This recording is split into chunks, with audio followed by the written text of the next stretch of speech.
আসসালামু আলাইকুম প্রিয় শিক্ষার্থীবৃন্দ, আশা করি সবাই ভালো আছো। তো আজকে আমরা শিখব, এর আগের ক্লাসে সরল একটা শিখেছিলাম, তো আজকে শিখব এর মাধ্যমে সরল নির্ণয়।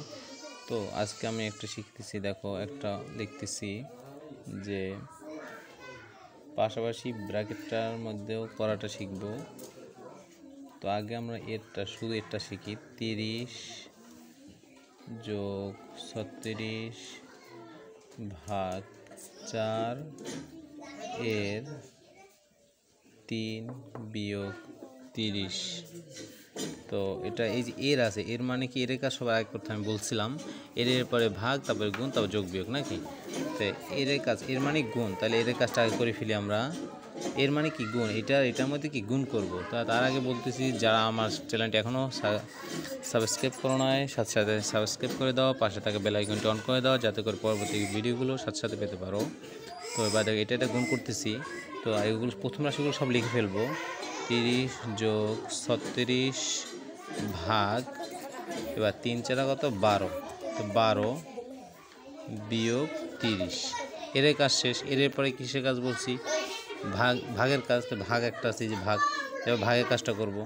তো 30 যোগ এটার আর এটার মধ্যে কি ভাগ, তো 3 12 36, 3 12 12 কার নামটা 3 12 3 বার যায়, 3 12 36 বিয়োগ 30।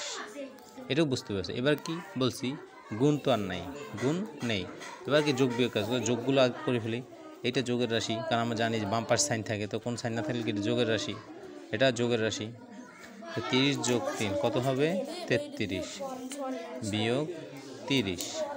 আশা করি এটাও বুঝতে পেরেছ। তো এবারে যদি 33 থেকে 30 যায়, তাহলে কত থাকে? 3। এটাই কি অ্যান্সার। তো দেখো এর এই কাজটা বুঝতে পেরেছ। আমি আবার বুঝিয়েছি। দেখো 30 যোগ 36 ভাগ 4 এর ভাগ 4 এর 3 এর 3 মাইনাস 30। তো এর মানে কি গুণের কাজ। এর কাজ সবার আগে করা, এর কাজ সবার আগে করা। তাইলে আমি এর কাজ সবার আগে করতে হলে কী করতে হবে? এর মানে কি গুণ। এর মানে কি গুণ। এর কি প্রথম রাশি, দ্বিতীয় পরের রাশি, এর দুই পাশের রাশি দুইটা কী করতে হবে? গুণ করতে হবে। যে এর এই ডান পাশের রাশি 3 ছিল, বাম পাশে 4 ছিল, এই দুইটার মধ্যে কি গুণ করতে হবে। তো আমি প্রথম এই থেকে এই ভাগ পর্যন্ত লিখে ফেলবো। লেখা ফেলার পরে তারপরে আমরা 3 4 12, 3 4 12, এতে এরা উঠে গেল, 3 4 12 সমাধান হয়ে গেল। এই দুইটার পরিবর্তে এইটুকুর পরিবর্তে, এই যে এটুকুর পরিবর্তে আমি কী পেলাম? এটুকুর পরিবর্তে আমি 12 পেলাম নাকি। আচ্ছা, মাইনাস 30। এরপরে কি? এরপরে আবার এই ভাগের কাজটা করতে হবে। আমি বলছিলাম যে এই দেখো এর পরে কিসের কাজ করতে হয়? ভাগের কাজ করতে হয়, তারপর গুণের, তারপর যোগ, তারপর বিয়োগ।